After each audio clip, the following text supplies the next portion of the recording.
অন্য দল জিতলেও আমরা সিক্সটাকে এনজয় করার জন্য ঢোলের সাথে নাচ করেছি, গান করেছি। গতবারে সিসিএল নিয়ে আমার স্মৃতি অনেক মধুর, কারণ আমি ভাগ্যক্রমে সে সময়টা ছিলাম না। আমাদের টিম তখন ফাইনালে গিয়েছিল, আমরা খুব অনেক খুশি নিয়ে তারপরে সেলিব্রেশন করছিলাম ডাব্লু ভাইয়ের ফুল টিম।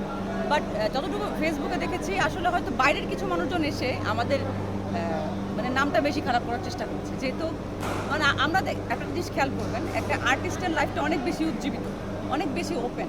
আপনার প্রোফাইলে বাসায় কী হচ্ছে সেটা কিন্তু আমি জানি না।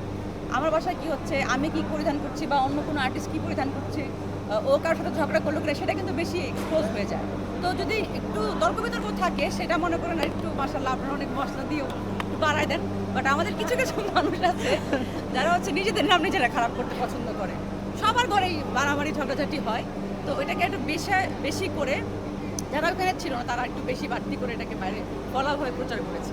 বাট আমাদের মধ্যে সত্যি কথা অনেক ভাতৃত্ব। আমার কাছে মেমোরিগুলো হচ্ছে ওই সুন্দরগুলাই, যখন আমরা অন্য দল জিতলেও আমরা সিক্সটাকে এনজয় করার জন্য ঢোলের সাথে নাচ করেছি, গান করেছি। আমার কাছে স্মৃতিটা ওইটাই, আমার কাছে কোনো নেগেটিভ স্মৃতি সিসিএলের নেই। আর এখান থেকে তো শুরু হচ্ছে আরও ভালোভাবে, চেষ্টা করবো সবাই নর্মালভাবে সব কিছু মিটমাট করার জন্য। এই তো আপনারা আমাদের ওই মধুর স্মৃতিটাই মনে রাখেন, স্মৃতি তৈরি করতে পারি, সেটাই হেল্প করবেন। Thank you.